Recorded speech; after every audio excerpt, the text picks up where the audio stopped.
34, 1 minute po. Mag-start tayo. Pwede nyo na pong nguyain. Ubusin yung pong inyong iniinom.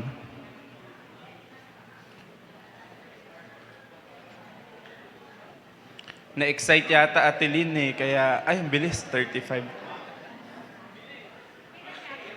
Hindi masyado na-excite, no? Sige po. Kaya po yun ina-announce sa ating lahat. Of course, for you to prepare for it. But of course, to pray for it. Kasi wala namang programa na kapag hindi natin ipinag-pray at hindi ipinahintulot ng Diyos ay hindi matutupad. Kaya po, pray for it. Hindi po siya outing lang. Lalo at ang isasama po doon ay buhay. Baka mamaya ay yung safety po natin. So start praying for that. Okay? Sige po, let's start. It's 10:35. Last time, sorry po. Sorry agad yung bungad, no? Dahil kami po ay, ako po ang salarin. Nagkaroon po kami ng miscoordination at nauna si letter E kay letter D. Pero balikan po natin, ang bawat leader ay emphatic or empathetic in other term. Kapag po sinabi nating emphatic ang isang leader, kapag po sinabing sympathy, ulitin natin, nagre-review lang tayo, sympathy. Ganun ba? Namatayan kayo.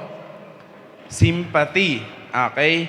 Pero pag sinabing empathy, it's with action. Namatayan ba kayo? Eto, kahit kaunti, baka makatulong. Wala.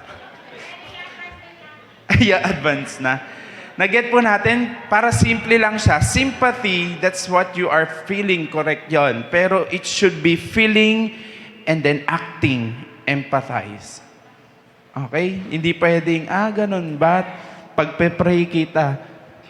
Pwede naman yon. Pero kung meron ka namang igagawa, ikikilos para maibsan kung ano man yung sitwasyon ng kapwa mo, a leader will always take action. Ganun ba? Namatayan kayo? Sige, sasabihin natin sa mga kapatiran, there's action. Because sympathy is just word. Wala namang masama doon. Doon nag-start yun. Pero when you empathize, you include action to your sympathy. Okay? Bigyan pa natin ng isang sample. Review lang muna tayo.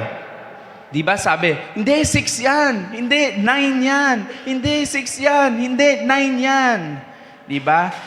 Pag si 6, unless umalis sa posisyon niya at pumunta sa posisyon ni 9, that's the only thing, that's the only time na masasabi niya, ay, tama ka. 9 nga. Ay, hindi, tama ka. 6 nga. Sometimes you need to get out of what you know. Diba? Yan mga topic natin, no? Sometimes you need to get out of your stand and go to the stand or situation ng tao parang masabi mong, oo, tama ka, mahirap nga maging nanay. Hindi, tama ka, mas mahirap maging tatay hanggang sa mag-away na kayo, no? Sometimes kapag nagsasabi kasi ang isang tao, hindi naman mahirap maging tatay. Not until you go to the position ng taong iyon. Kaya wag basta-basta magbibitaw ng salitang hindi naman mahirap. Go to the position first para makita mo kung ano yung sinasabi mo. Okay? So we hope ma-cultivate po natin in our hearts. Lahat tayo leader, especially tayo ay mga anak ng Diyos. Walang anak ng Diyos na pusong bato. Diba? Nakita mo ng duguan yung kasamahan mo, tatadyakan mo pa. Hindi ganon. Pag nakikita mong duguan ay kasamahan mo, you empathize, you act. Kumilos ka. Damputin mo siya. Okay? Pagalingin mo. Remember the Good Samaritan? Hindi lang siya nag-sympathize. Ay, kawawa ka naman. O sige, bye, alis na ako. Hindi. Kawawa ka naman. Tara dito. Diba? Bubusan kita ng langis, first aid. Isasakay kita sa donkey, ambulance. Dadaling kita sa ospital, sa inn. Ang ganda po ng story na yan pag inaral ninyo. And we have the call to be good Samaritan. Okay po. So, babalik lang po tayo. Letter E yun. Medyo babalik lang tayo. Letter D na po tayo this morning. Naka 5 minutes na ako. Unang slide. Kuya Rafael. Poging-poging Rafael. Okay. Thank you. Nakikinig-kinita ko na si Gabe. Paglaki-laki. Ano po ang nakikita nyo sa unang slide? Lakas. Si Juan Tamad. Diba? Kilalang kilala natin, no? Ang pangit nga lang po ng simbolismo na si Juan Tamad ay sinabing mga Pinoy. Juan Tamad. Bakit po ba siya sinabing Juan Tamad? Tanungin po natin ang ating mga lolo at lola tungkol sa kwento ni Juan Tamad. Ano po ba ang kwento ni Juan Tamad? Kasi tamad siya. Bakit po siya tinawag na tamad? Tamad nga. Paano po siya, ano po ba yung naging, siyempre pag sinabi kong ano po ba ginawa niya, wala kang ginawa eh. Di ba? Ano po ba ang nangyari at siya ay namarkahan na tamad? Tamad nga. Gusto ko yung sagot. Sige, idudugtong, tamad nga. Nay Ana, paano po ba siya naging tamad? Gusto niya, ano na lang sa bibig niya yung pagkain eh. Ilalagay na lang sa kanya yung pagkain. Ano pong pagkain particular? Thank you, Nay Ana. Thank you din, Tay Ernie. Ano pong particular na pagkain yung gusto niyang mailagay na lang sa bibig niya? Bayabas. Bayabas, di ba po? Yan po si Juan Tamad. And if you would go to the story of it, at kung papakalalimin lang po natin bilang mga Pinoy, ang kwentong ito, dahil ang pangit po ng naging marka or tag, ang mga Pinoy tamad. Yan po yung kwento na yan. May isa pa pong story. Ang dami pong level ng pagiging Juan Tamad. Yun lang yung unang level. Siyempre, yun po yung inyong kaedaran. Pero sa edad po namin, may bagong level ang pagiging Juan Tamad. Yung next picture. Yung pong inutusan siya ng nanay niya, kuhanin mo nga yung mga crab, king crab. Ano ba sa Tagalog? Alimasag lang alam ko kasi. Alimango. Okay. Alimango. Okay. So, sabi, kunin mo nga alimango. Sumunod naman. Okay. Pero dahil nga tamad siya, alam niyo po ginawa niya? Pinakawalan niya yung mga alimango. Inutusan niya. Sabi, sige magsiuwi na kayo. Andun ang daan. Ganon siya katamad. No? Pero alam niyo po ba, kung hindi lang siya naging tamad, ang yaman na niya. Bakit? Yung mga bayabas, na kung sana pipitasin niya, ginawa niyang jam, o kaya ibinenta niya, ang yaman na niya. Kaso tamad nga siya. Tapos hindi siya nag-iisip, kung titingnan niyo. Bakit? Pag po ba ang bayabas nahulog, bulok na, di ba? At saka sasapol yun sa mukha mo. Nakanganga, kasama yung uod. Laliman niyo po yung kwento. Di ba? Kung mahulog man po yung bayabas sa kanya, hindi na rin po kapakinabangan. Kasi bulok na. And sometimes, ganyan din po tayong mga leader, mga Kristiyano o anak ng Diyos. So, ang topic po natin, every leader is a dreamer. Letter D. Bawat leader ay dreamer. Dapat nangangarap. Let's pray. Father, we just want to thank you once more for allowing us na magkasama-sama. Muli, pinagpapasalamat namin yon dahil may pahintulot mo. Ibig sabihin, pag may pahintulot mo, yon ay para sa ikabubuti namin. Ang dalangin lang po namin, buksan mo po yung aming isipan at puso. Bigyan mo din po kami ng desire na itong pahintulot na ito, na sandaling ito, i-maximize namin.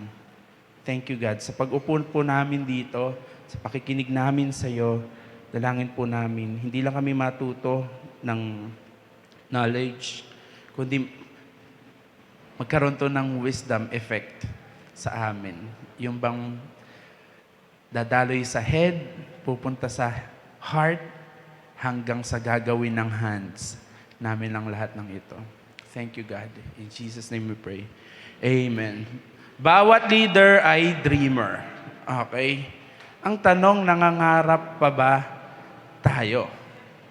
Mabilis lang po to kasi may activity tayo sa dulo.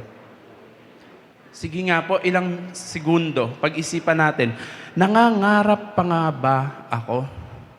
Especially pag nasa edad na kaya. Nangangarap pa ba kaya? Ay, ang lakas ng sagot.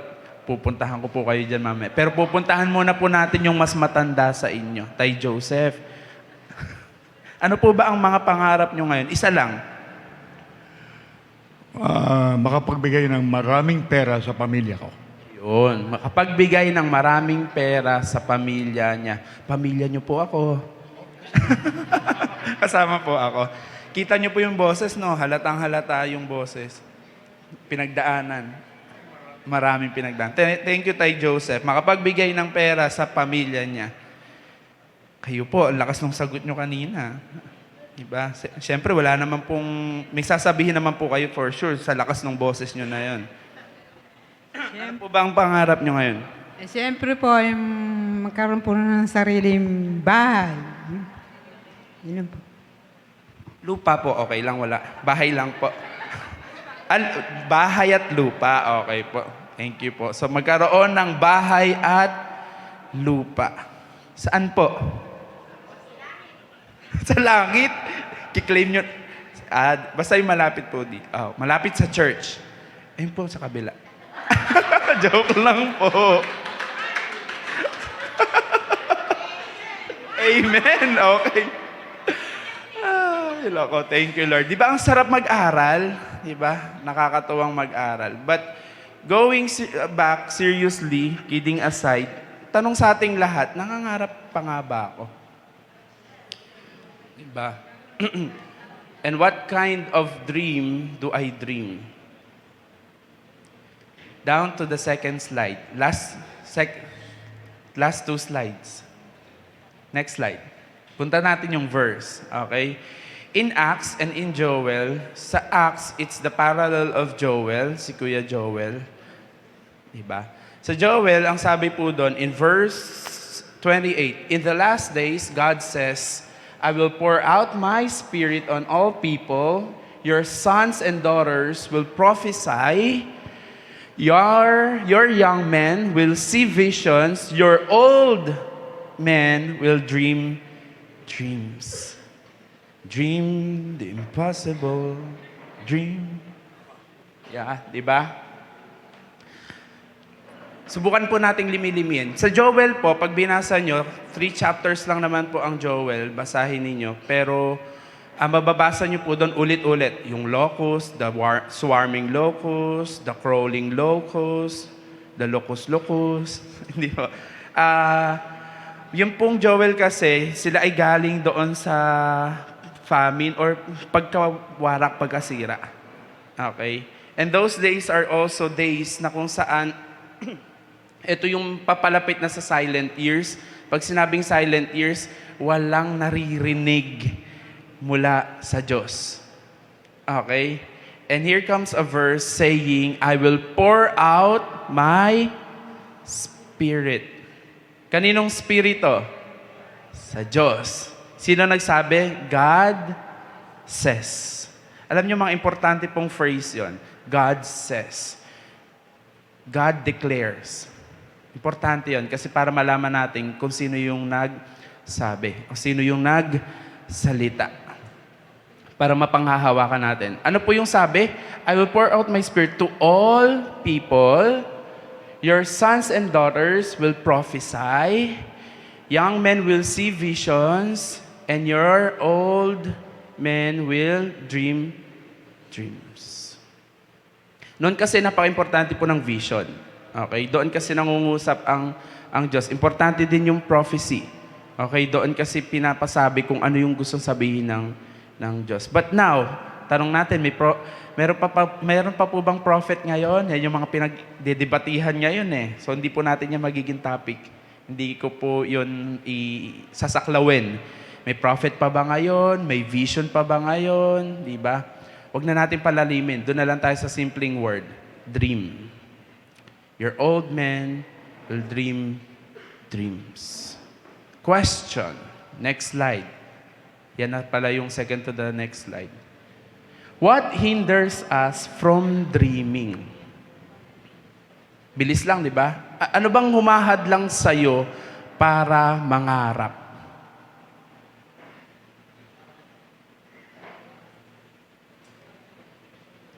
Sige po, sasagot kasi ano na yan. Next po dyan, activity na kasi. Anong humahad lang sa'yo para mangarap? O anong humahad lang sa isang tao, kahit hindi na ikaw, general, sa isang tao para mangarap siya? Kuya Rodwin. Sometimes, iniisip natin wala tayong kakayahan. So, walang kakayahan, iniisip, minamaliit ang sarili. Ganto lang naman ako. Hindi ko to kaya. Hindi para yan sa akin. Hindi yan para sa akin. Diba? We limit our dreams because we limit ourselves. Ulit, nililimitahan natin yung kakayahan nating mangarap dahil tinitingnan natin yung limitasyon natin. Thank you, Kuya Rodwin. Ano pa kaya? Ano kaya ang mga dahilan o hadlang parang isang tao ay mangarap? Kulang ang kanyang pagtitiwala sa Diyos na hindi siya pababayaan, tutulungan siya ng Panginoon. Amen. Diba? Kulang ang pagtitiwala sa Diyos. Correct naman po yun, no? Kulang ang pagtitiwala sa Diyos. So sometimes, merong mga tao talaga hindi pa kilala ang Diyos. No? Kaya hindi sila makapagtiwala. Thank you po. Mga praktikal na halimbawa, ano ang humahad lang sa isang tao para mangarap? Lack of resources. Lack of resources. Wala naman kasi mahirap lang kami. So hanggang dito lang kami. Okay? Hindi na ako mangangarap. Bakal bote, ang tatay ko, magbabakal bote din ako. Dadagdagan ko lang ng dyaryo. Di ba? Kulang sa resources. Ang tanong, kulang nga ba talaga sa resources? Okay? Ano pa kaya? Mga praktikal na ang hirap ng malaki, hindi ako ang hirap ng classroom. Tinuturo ka ng asawa mo, so sumunod ka. Tamad. Di ba? Ang simple lang naman daw, tamad. Totoo naman, di ba? Kaya nga yung kanina, si Juan tamad. Walang action. May pangarap, pero walang gawa. Di ba? Si Rafael, tumataas ang kamay. Sige, puntahan ko. Talagang pinalayo mo ako sa'yo, ha? Mga negatibong pag-iisip or negative thoughts. Tama, okay. Negative thoughts, mga maling pag-iisip, okay? Thank you. Nakikinikinit ako na talaga si Gabe. Okay. Eto, may nagtuturuan dito eh. Natawa na sila. Kuya Luisito, tama. Kulang ang tiwala sa sarili. Kulang din ang tiwala sa Diyos. Okay? Pasimplihin pa natin, pababawin natin. Bakit hindi na nananaginip ang isang tao? Ayan. Kulang sa tulog. Mas madali pala yung pasimplihin natin. Ganun ang tanong. Sige. Bakit hindi na nananaginip ang isang tao? Kulang sa tulog.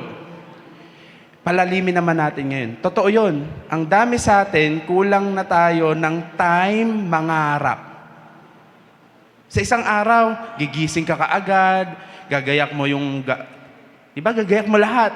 Tapos, magtatrabaho ka, uuwi ka, babiyahe ka, lalo kung sa Manila ka pa, traffic, tagtag, tapos pag uwi mo, ikaw pa rin lahat, magliligpit, saing, bla bla bla, tapos matutulog ka na lang. Wala nang time mangarap.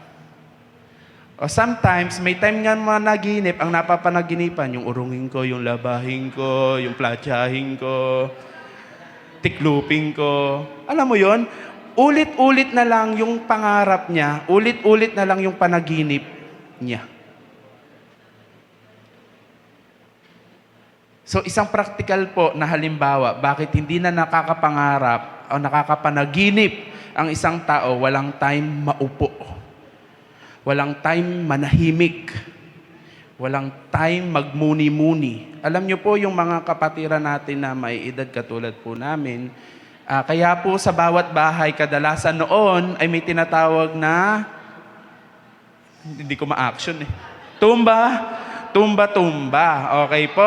Alam nyo kasi, pag nagtumba-tumba na kami, kaming mga matatanda, nagtumba-tumba na kami, ay nakakatulog na kami, naiidlip na kami. At ano pa? Ilang taon na? Hindi po. Dinadamay ko lang po yung sarili ko. May tumba-tumba po kasi sa bahay. Noon sila, ang dami nilang time magmuni-muni. Kaya yung pangarap nila, ganon na lang. Ngayon, wala. Mauupo ka, pero hindi ka matatahimik. Bakit? May chat. Tapos, hindi lang chat, group chat. Sabado, linggo, chat-chat ka pa rin ng amo mo. I-chat ka pa rin ng kung sino. Sana kung ang i-chat, may ibibigay ako sa'yo. Diba? Pero yun naman din talaga ang chat, may ibibigay ako sa'yong trabaho. Diba? Walang time manahimik. Ganon din po yung verse sa Joel. Kaya po sabi, time would come that I will pour out my spirit to you. If you will just, still yourself. Papayapain mo yung sarili mo. Okay? We're done. Mag-activity na po tayo. Tapos na tayo.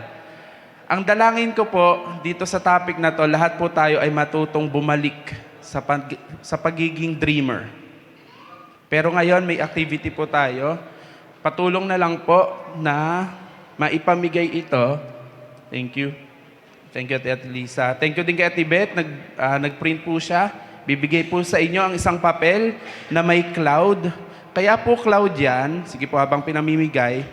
Di ba po kapag yung sa manga or kaya sa comics, yung may cloud, di ba yung bubble, kung ano yung iniisip niya, yun yung nandoon. So, this time gagawin po natin yan. And sometimes in English, pag sinabi po nating cloud, pag sinabing cloud, pag hindi ka makapag-isip, ay clouded yung isip niya. Okay? Clouded. Ibig sabihin po, nahaharangan, nadidiliman. Okay po? Tapos, sometimes din, kapag sinabi mong high na high ka naman, I'm in cloud 9. Diba? Kaya po napakahalaga po ng representation ng cloud. Diyan po sa cloud na inyo pong hawak, alam ko pong yung iba sa inyo, iba yung naiisip na cloud, wag nyo na po siyang isipin. Okay? Iba po iyon. Okay? Mag-move on po tayo.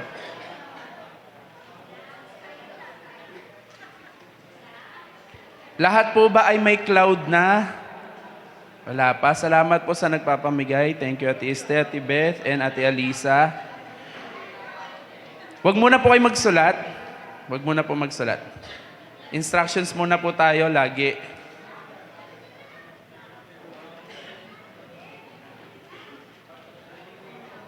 Okay. So I think lahat po meron na.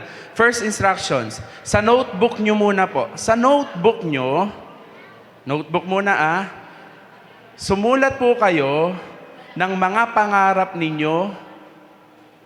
Una, sa pamilya ninyo. Maximum of 3 siguro muna. Yung top 3 ninyong pangarap sa pamilya ninyo. Pangalawa, sa church. 2 lang muna. Tatluhin natin kasi kailangan yung pangatlo. Una, top 3 ninyong pangarap sa pamilya ninyo. Notebook muna po tayo. Next, top 3 ninyong pangarap sa church natin. Naku, napaisip. Yung una, nangiti kayo sa pamilya. Nung sa church, parang napaisip kayo, may pangarap ako sa church na to. That's a good thing to assess. Pangatlo po, pangarap mo para sa sarili mo. Top 3 po lahat. Sige, mahaba po yung oras kaya po maiksi lang yung lecture. Kasi may activity. Notebook po muna. Notebook. Sulat niyo po muna po sa notebook. Kasi may ibang instructions mamaya para dun sa cloud. Okay? I'm giving you 5 minutes. Pag-isipang mabuti. Ano po yun? Ate Carol? Ay, okay po. Sige po. Okay lang. Pangarap po sa pamilya, pangarap sa church natin, pangarap sa sarili. Okay. Sa notebook muna po magsulat.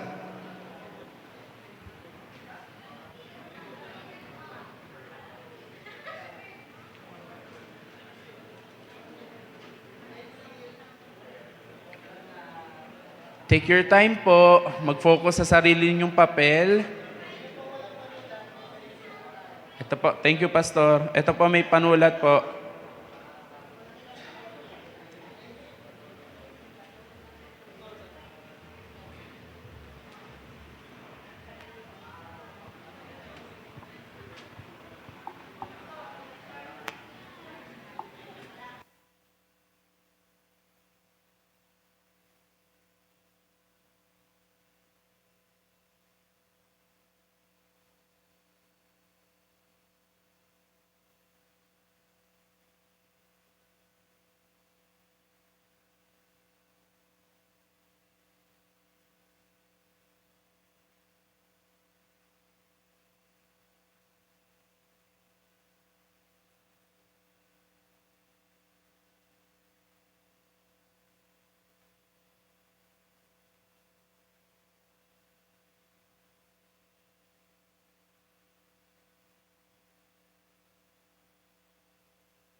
Last 3 minutes po. Take it seriously.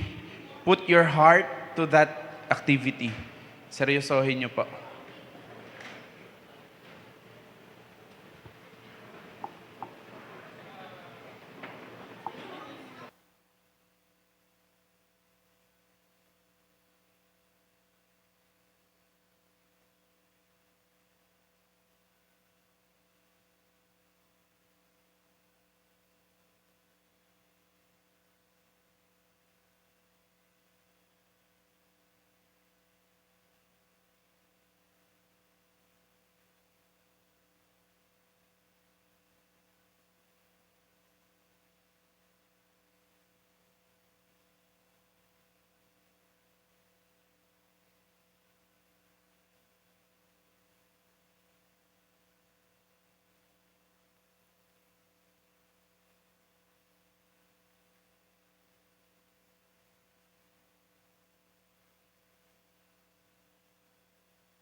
Last 1 minute po.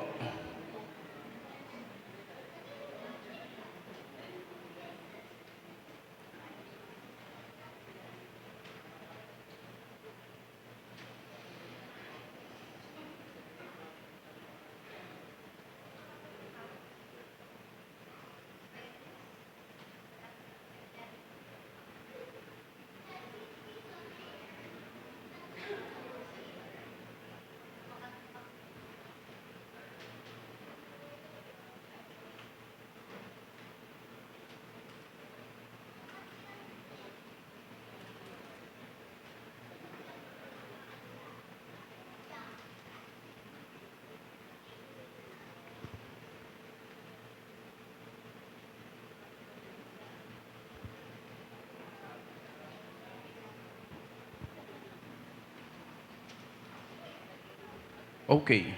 11:05. Sino po yung di pa tapos? Makita ko lang po yung kamay. Hindi pa tapos? Okay, sige po. Binibigyan ko po kayo ng huling 2 minuto. I want you to be serious with that.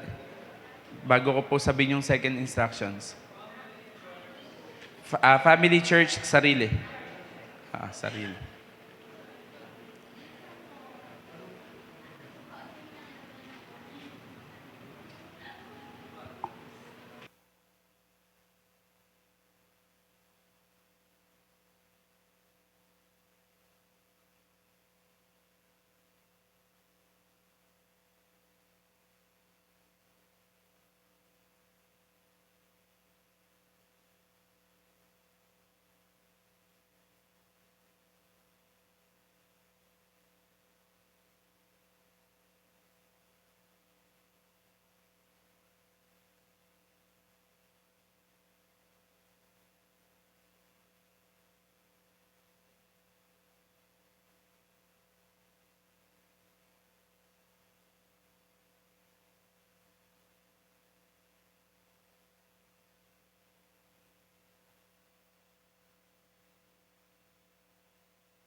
Okay, 11:07. Okay, next instructions po. Yung ginawa nyo po ay tinatawag na initial. Okay po? Ginagamitan ko po kayo ngayon ng tinatawag naming graphic organizer, mga teacher. So, kami mga teacher may tinatawag na graphic organizer. Yung pong una kong instruction sa inyo ay tinatawag initial answer. Ang ginagamit po nating graphic organizer ngayon ay IRF. Yung I is the initial. Now, we'll go to the next column, which is R. I want you to revise your answer. Okay? Pero appreciate ko muna yung nakita ko kanina, no? Kita nyo, very observant ako. Yung mga mag-asawa, magpa-partner, nag-uusap sila. Good yon. Kasi gusto makita. Tapos nung nakita, wala ako sa plano mo? Wala ako sa pangarap mo? Nag-away na. Nakita ko. Natawa si Kuya Joel. Yeah. It's a good session, especially po sa mga mag-aasawa. Sometimes you might be dreaming alone, but dreaming for your family should be done both. Okay? Marriage counseling 101 pala. But another thing, doon po sa pinasagot ko sa inyo, doon sa dulo, dapat hindi ko napapagawa yung pangatlo, pero I would like you to be reminded, it's hard to dream for others, but you're not dreaming for yourself. Dapat nangangarap ka pa rin sa sarili mo. Okay po? Now, instructions. Letter R, revise. Why do you need to revise this? Because sometimes, meron tayong mga isinulat dyan, pero ang tanong, how much commitment?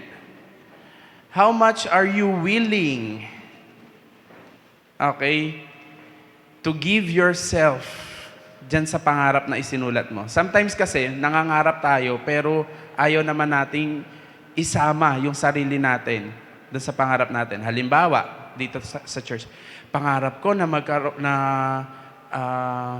magkaroon to ng air condition to, yung inverter, yung mga nakatayo. Pero ang tanong, sa pangarap mo na yan, willing ka bang maglabas? Are you getting the instructions? Sa mga nilista ninyo, gusto kong balikan ninyo at i-revise ninyo. Kuhanin nyo lang yung kaya nyong ibigay yung sarili ninyo dun sa pangarap nyo na yon. Halimbawa, sa sarili, pangarap ko na, ano ba makaraniwang pangarap? Pangarap ko makapunta ng ibang bansa. Okay? Pero how much effort are you willing to give na magproseso ng pasaporte, magpa-picture. Ang dami kasing proseso nun eh. How much effort are you willing na mag-save paunti-unti para kahit man lang sa Malaysia, makapunta ka, lumangoy ka. Kasi yung pinakamalapit, no? Diba? How much effort can you give sa pangarap mo na yan? Nag-get po yung second instructions. No, okay. I want you to revise. Gusto kong i-revise ninyo. Kung doon sa revised version ninyo, lumitaw na isa lang yung kaya mong ibigay yung sarili mo. Di ba? 3 yan. Ay, hindi ko pala kaya to. Ay, hindi ko pala kaya to. Isa lang pala yung kaya ko. Okay lang po yun. Because the last instructions, yung final answer ninyo, yun yung ilalagay nyo po doon sa cloud. Okay? Yun yung ilalagay nyo sa cloud. Pero wag muna po kayo magsulat sa cloud kasi baka mababoy. At saka baka hindi kayo seryoso. Kaya doon muna tayo sa second process. Revise it. Okay? Pag ni-revise ninyo ulit, ang nasa mindset ninyo, ano yung kaya kong maging parte ako para maabot tong pangarap na to? Pangarap ko yung church namin laging malinis. Kaya mo bang ilagay yung sarili mo na hindi ka magkakalat? Speaking of that, I would like to appreciate everyone. Malinis siya, especially si Ate Evelyn, di ba? Nakita ko siya nagtapo nung mga pinagbalatan natin sa basurahan. Sabi ko po sa inyo, lahat nakikita ko. Lahat inoobserbahan ko. Kaya, ingat-ingat kayo sa akin. Pero really, I would like to appreciate. Sabi ko, okay, good. May nangyayari. May tumatalab sa mga pinag-aaralan natin. Okay po. Okay po tayo. Second instructions. Sige po, gawin niyo po. Again, be serious. Huwag niyo lang po siyang gawin na activity lang. No. I-revise niyo po. Doon muna po sa notebook. Huwag muna po kayo magsusulat sa cloud. Sa notebook muna po. Sa 3 na yan, kaya mo ba lahat ibigay yung sarili mo? Kapag okay, good. Pag isa lang, isa lang. Ang masaklap pag wala. Kasi may mali. Nangangarap ka pero hindi mo pala kayang ibigay yung sarili mo.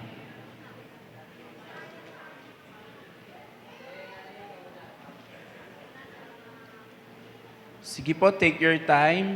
Pag po may tanong sa akin po kayo magtanong para hindi po maabala yung katabi ninyo. Magtaas lang po kayo ng kamay. Pag may tanong, lalakad po ako.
Halimbawa po, pangarap ko sa dalawa kong anak na sila ay makapagpatuloy na kumilala sa Diyos. Yun po yung pangarap ko para sa kanila. Pero ano yung willing akong ibigay para matupad yung pangarap na yon? Willing ba ako na magpatuloy ako sa paglakad sa Diyos? Kasi kung hindi nila ako nakikitang nagpapatuloy na lumakad sa Diyos, hindi din magpapatuloy yung anak ko. Tama? Willing din ba akong basahan man lang sila ng Bible story? Willing ba ako na dalhin sila every Sunday kahit malikot sila? Naget niyo po yon? Kasi maliban na sasabihin mong kikilos ka, ikaw hindi yung iba. Meron ka kasing pangarap para sa iba, pero ang tanong, yung party mo. Okay? Naget nyo na po ngayon? So, yung party mo.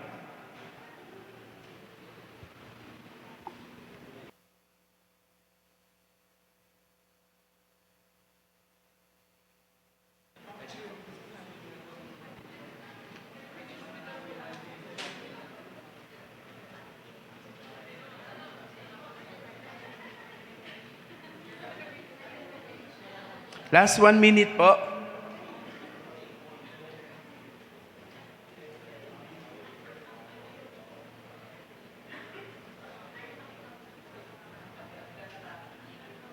Ang hirap ang turuan. Ginagawang komplikado.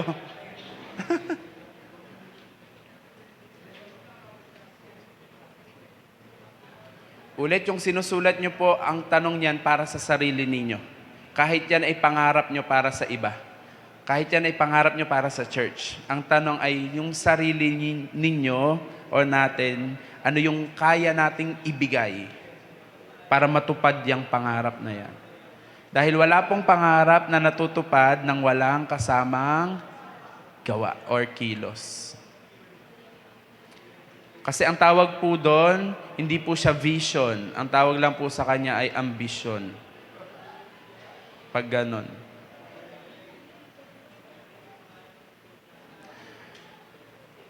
Okay po. Kaya po ako medyo naghihigpit doon sa cloud kasi kukuhanin ko po siya ngayon. Okay? Kasi ibabalik din po namin sa inyo. I am planning, hindi pala ako lang may isip nito. I am planning na kaya po lumilinga kung saan siya pwedeng ilagay eh. Kasi kung may prayer meeting tayo, maipag-pray na yung pangarap ng isang tao, matupad niya. At yung pangarap nating lahat para sa church na to, matupad at maipag-pray. Okay, kaya po kukuhanin ko po iyan at the end of this class. Ipo-photocopy po namin, ibabalik din po namin sa inyo. Apo, doon po sa cloud, pakilagay niyo po yung pangalan ninyo, tapos yung pong mga naging final answer ninyo, yung revised. Yung revised answer ninyo at final, ilagay nyo na po sa cloud. Lagyan nyo po ng pangalan. Kasi kokolektahin po yan. Yung pangalan, sa labas na lang po ng cloud. Landscape. Landscape.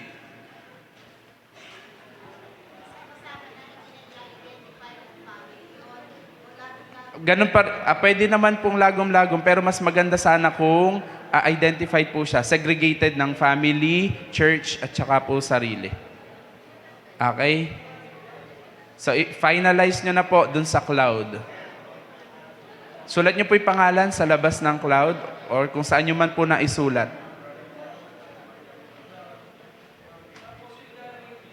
Yun pong final ninyo. Di ba nag-revise kayo? So, yung revise ninyo, yan yung ilalagay. Yan pong cloud ang tinatawag na nating final answer. Kaya po siya IRF, initial answer, revised answer, and then the final answer.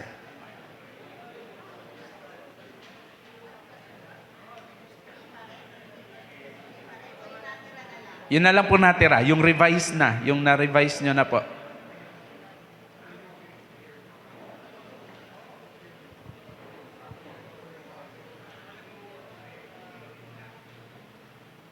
Ibig pong sabihin, pag yan po ay nasa cloud na, willing ka na po ngayong kumilos para po matupad yan.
revise, yun na rin yung final mo. Yes. Kaya lang di natin pinalagay dun sa cloud kasi revise pa siya. I-revise. Sample ulit. Gusto mo yung tinatapakan mo, maging tiled. Tiles, okay? Willing ka ba? Tapos tingnan natin sa dulo, alin dyan sa mga pangarap natin na yan ang natupad at the end of 2024. Baka yung iba dyan, hindi pa matatapos ang 2024, matupad na.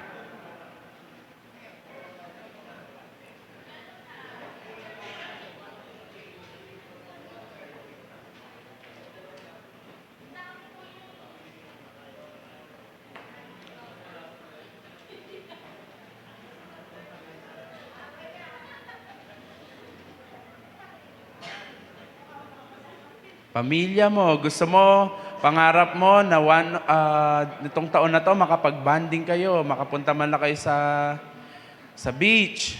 So how much effort are you willing na mag-save? O kaya may pera ka nga pero wala ka namang oras. So how much are you willing na maglaan ng oras para makabanding lang yung pamilya mo? Ba?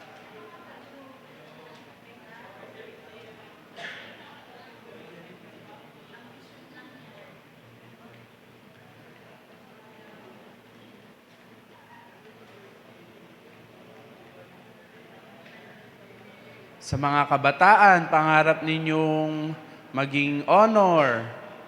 So, how much effort are you willing to give para maging honor ka? Willing ka ba na putulin na yung pakikipagkaibigan mo sa hindi mo naman dapat kaibigan? Kasi nagbubulakbol? Willing ka ba na putulin yung habit mo na gabing-gabi, nag-game ka pa rin? Online game? How much effort are you willing to give in your dream?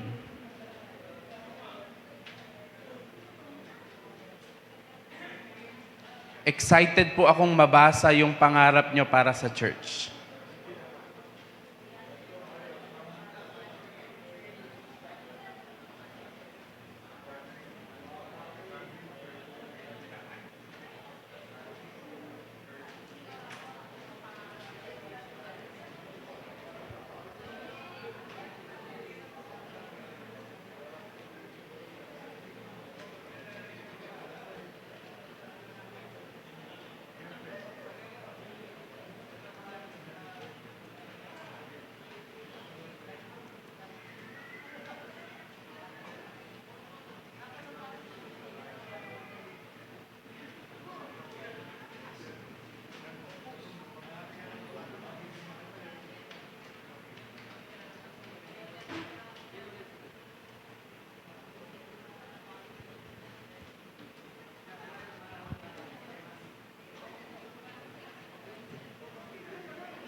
Ay, ang stricto naman ni Kuya Rodwin. Finished or not finished daw.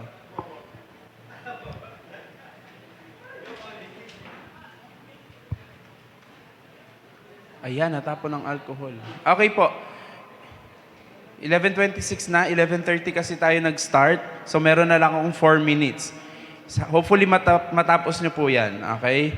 Last 4 minutes. Last statements po tayo.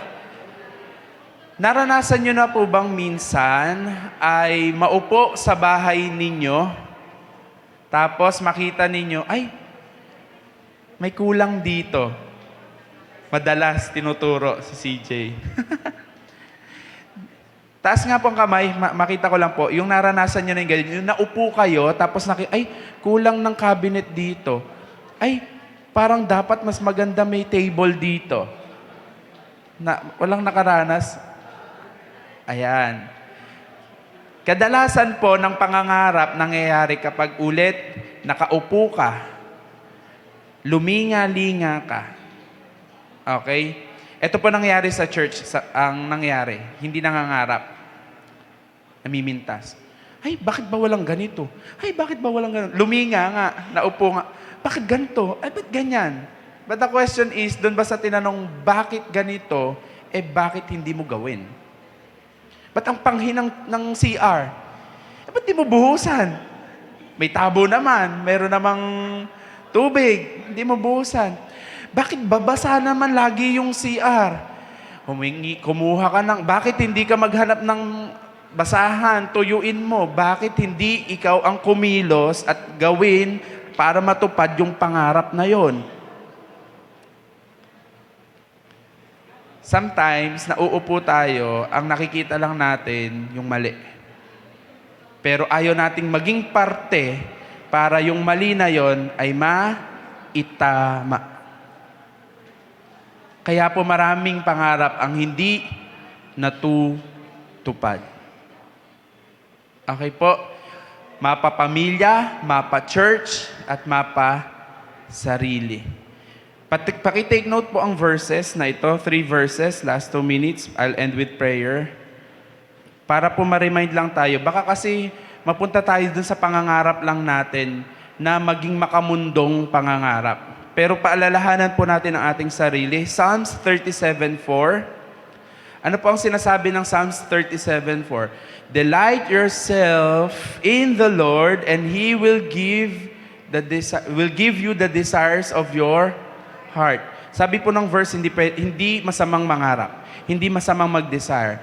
But make sure that your desire is also the desire of the Lord for your family, for the church, for yourself. Paano mangyari yon? Delight yourself. Next verse po, Proverbs 19:21.